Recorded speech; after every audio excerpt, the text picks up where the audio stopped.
Hi everyone, Gent here. So in the last 3 videos we've been looking at staff spinning, and today I'm going to be talking about spinning and whether it's got any place when it comes to martial application. The short answer is both yes and no.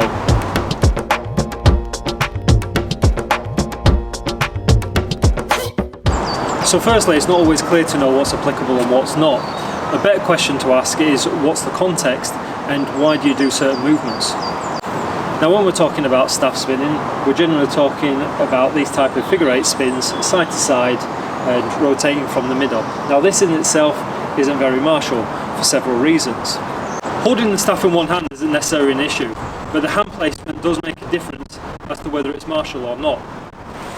If for example I'm in this position and I was spinning from the centre of the staff, let's ignore footwork for the time being, and I was doing this type of movement, doesn't matter how much I try and spin it and generate power, it's not really that powerful because it's actually dividing the two ends, and the power that I can potentially generate is split in two.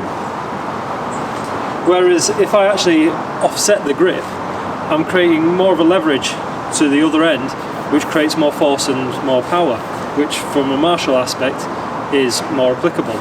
So if I was in the same position, again not using footwork, and I was doing the same type of figure 8 movement as this, but actually offset towards the top of the staff, I can generate much more power. Even if I'm not using the other hand, just that sweep down, you can generate a lot of power into that. If we then start introducing footwork into it, it then starts to take more of a martial form. The other factor to consider is the angles and the plane of the strike. So this same movement showing from this side profile, if I was just doing it like this, it kind of looks the same, but I'm not really getting that much power out of it. And I'm going down in this type of angle, so showing you front on, I'm sweeping down like this, which that isn't very martial. I'm just twirling the stick around. Even if I try and put a bit more effort into it, it's not actually becoming a strike. I'm just moving it from side to side, and it's not really doing that much. I was thinking about where I was striking. What I want to be doing is going more at an angle like this rather than a shallow angle. So as I step forward, I want that to be coming round and going more across rather than raising it up and coming down like this. I need it to be more striking across like this, coming back and striking across the other way as well.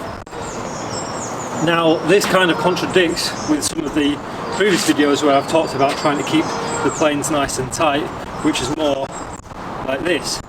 But again, it's the context. Are we staff spinning, or are we actually looking at it as being a strike? So how does spinning actually help us? Well, when it comes to plane control, I think it plays an important part. If for example we use this strike as an example, if I'm striking across the face there, if it was missing, for example, I might take it wide and control it here, and same when I'm going back, and it takes this quite wide angle. If I was, for example, to strike though, and if you actually hit things, this is why I think it's important to actually hit things, so you actually get that feeling of actually hitting and then recovering afterwards. If you're able to follow through, it's okay, but if it kind of ricochets and then comes down, that's where it would take that shallow angle. Again, going back, if I was striking here and then it drops down, you'd have that angle. But it's all about the intention. You need to have that feeling of wanting to go across, and that's the angle that you need to be taking. If for example you're hitting something and it actually hits and then drops, you still need to be able to recover at that point. So I demonstrated that with the 13th Jo Suburi. However, we can also apply various spinning movements in martial application when holding the centre of the Jo, providing we're also in contact with the back end of the Jo as well, and this can be seen with the hasso movements. So if we were to look at hasso front on, the same thing applies.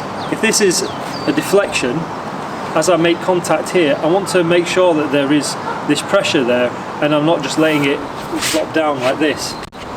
as I said before, if I'm just doing this, it's just a twirling movement and it's got no intention. What I want to be doing is actually visualizing that I'm making contact here, and as this contact goes across, that's where I'm deflecting, whether it's a thrust, whatever it might be. It's actually going there and it's going across the line. What I don't want to do is just let it drop down like this. However, again, same thing, if there's actually contact at this point here and there's a deflection, it might be the case that if you're actually making contact and hitting something, it might drop down into that position, and then it's taking more of a shallow angle and changing the trajectory. So that's where the spinning, I suppose, becomes useful, because you're understanding the different planes and you have control in from different angles. Now, although rotating from the centre isn't very good for striking, it is much quicker, which is good for positioning.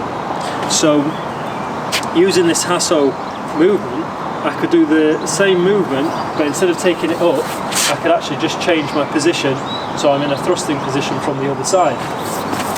And that can be done quite quickly. You can use this spinning movement to change between low to high thrusting positions or change directions. So to sum up, context is key. Even if there isn't a martial application, the movement might offer flexibility, a better understanding of plane control, or maybe you just enjoy doing it. Either way, understanding why you do a certain movement will give you a better outcome. Anyway, that's it for this video. I hope you enjoyed this series on staff spinning. If you've got any questions, leave them in the comments below. And until next time, take care and I'll see you soon.